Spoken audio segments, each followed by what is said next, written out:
In F1 news on this, the 29th of the 3rd, 2024, ex-F1 driver Guido van der Garde questions whether the furore and the allegations around Christian Horner's misconduct contributed ultimately to Max Verstappen's reliability issues. It's certainly strange that this happened right now at Red Bull. I'm not saying it's sabotage, certainly not, but when there are internal messes in a team like that, people can make mistakes. We haven't seen it in 2 years. It was such a well-oiled machine. Everything ran so perfectly. So does this have something to do with what's going on at the top? And whilst at first this might feel like tinfoil hat conspiracy, maybe Guido's onto something. Because that there will be an impact from all the politicking and power struggle is a foregone conclusion at this point. The extent of that, though, is the debate that we're having. Oof, techie. But political unrest notwithstanding, four-time champion Sebastian Vettel has come out and advised Max Verstappen not to act rashly. That if sporting endeavour is a first-order priority for the soon-to-be four-time champion, then leaving the balls that are red for Mercedes of all teams might not be the play. Planet F1 writes that Mercedes have weighed in Toto Wolff publicly courting the triple world champion and saying Verstappen to Mercedes is a relationship that needs to happen at a certain stage, but given the deficit between Red Bull and Mercedes, both on track and in the standings, where it stands at 97 points to 26,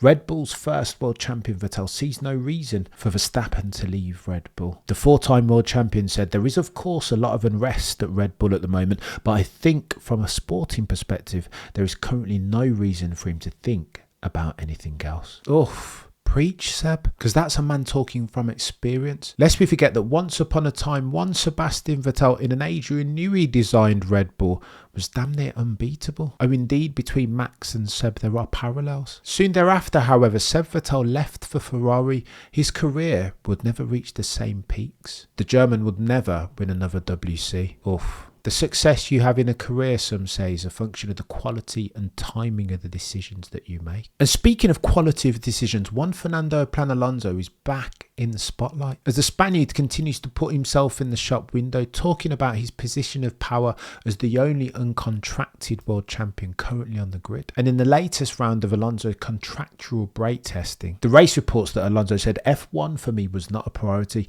I was racing in go-karts and I thought I would be a go-kart mechanic all my life. F1 seemed not really appealing for me. It was too high. I was like not at that level or status. I was just a normal guy from the north of Spain, which seems nothing really to do with F1. I really enjoy motorsport in general and driving any car, carcross, Dakar Rally, endurance, IndyCar. Formula One is just the top of motorsport and these fantastic cars, and you can learn so much from the people that work there. They're so clever, they're so professional, and everything is fantastic. It's quite addictive. Quite addictive. No kidding, Sherlock. And critically, the Spaniard continues, sometimes it did help me, sometimes it hurt me to be the owner of my own destiny. I chose when to go from a team, when to join a team. I chose when to stop F1 and I chose when to come back. And now I will choose what I do next year. I will not follow what others do and they dictate my destiny. I will do it on my own for good or for bad.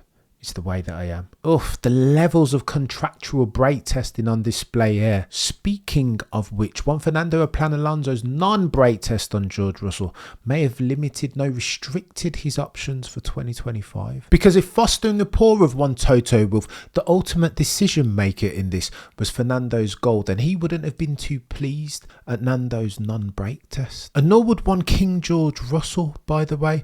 Some say he forgives, but he never forgets. So as for Fernando then in his destination in 2025, he might be precluded to one of two, Red Bull or Aston Martin. But Red Bull, of course, still have their own problems ongoing, political issues, employment tribunals pending. But on the rumoured meeting between Red Bull CEOs and the Nvidia family, one Toby Gruner had this to say. Toby reporting that contrary to other reports, the Dubai meeting between Red Bull CEOs and Charlie Nvidia only strengthened Horner's position. There was another meeting scheduled between Verstappen manager Vermeulen and the Thai majority owner this week. Oh, can you say techie? And as the dust just now starts to settle on what was the Australian Grand Prix, the debate rages on around Alonso's first non-brake test of King George Russell. And to be precise this time on whether the VSC as opposed to a red flag was the right call. And of course safety must always be front and centre of all of these conversations, because lest we forget fatal incidents that cost Antoine Hubert and Jules Bianchi their lives weren't all that long ago. And so George Russell can of course be forgiven for the urgency with which he called for the red flag in the half upturned position, stranded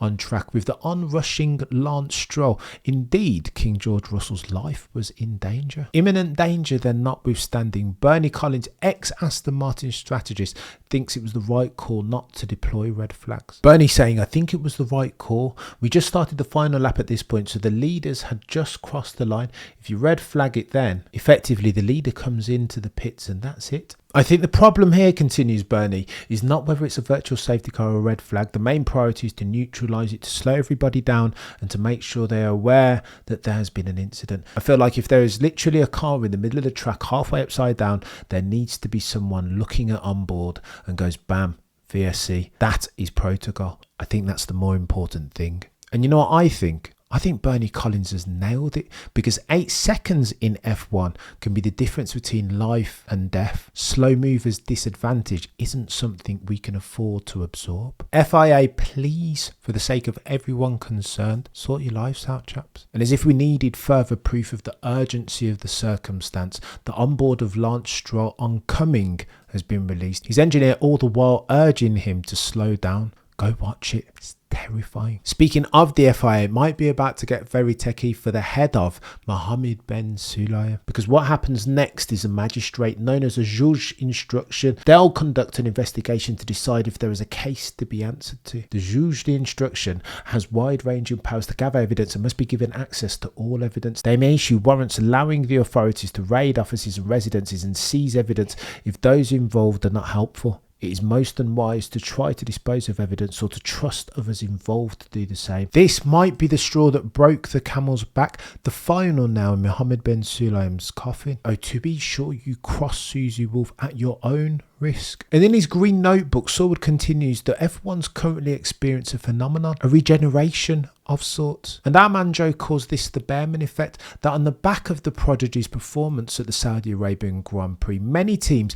will be looking at their more incompetent, older drivers, considering then whether the juice is worth the squeeze, and looking at a Bearman, say, or an Antonelli, or even a Drogovic, and thinking that in those young drivers, maybe they can get more bang for their buck. And one can't help but think that in this era we call cost cap, they might be right. And to bookend the Australian Grand Prix, one Jolyon Palmer has chimed in on spare car gate. That is Williams' decision to give Alex Albon the spare car, the same fella who is responsible for them being in that circumstance in the first place. With Palmer saying categorically that this should never have happened, that Williams made the wrong decision. For what happened, Palmer says, Albon should take some responsibility. I'm sure Williams will have made their position clear to drivers in these early rounds, and whilst that's not an acceptable way to go racing for a modern Formula 1 team in 2024, it only takes a mechanical issue or an overzealous rival to pitch your car into the wall. It still isn't great that Albon suffered a heavy impact so soon into the weekend in a session that counts for nothing.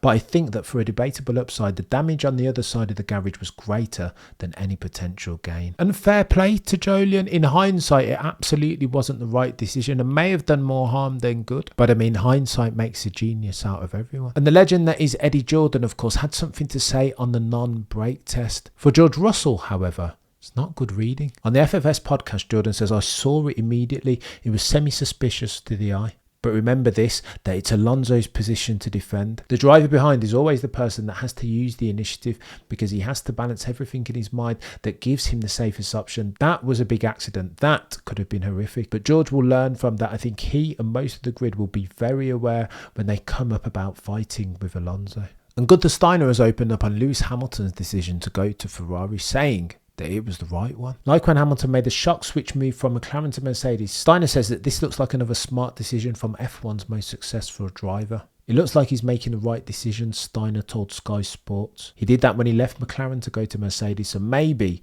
he's got this one right as well. And with Gunther, how could one possibly disagree? Especially with what's going on currently at the team from Maranello. A Ferrari team principal, Frederick Vasseur, is full of bluster, echoing these sentiments? Vasseur saying, this weekend, I think it's good evidence that when we are putting everything together, and I'm not sure we'll be able to do it every single weekend, but we can put Red Bull under a little bit of pressure. And it's when they're put under pressure that they will also make more mistakes. Oh, for racing gods, please answer our prayers that the tyre deg that plagued previous iterations of the Scuderia Ferrari car has now gone for good. And that Messrs Sainz and Leclerc have the machinery underneath them requisite to challenging Max's Red Bull. And there's no better litmus test for proving this thesis than the Japanese Grand Prix. Suzuka is 9 days away.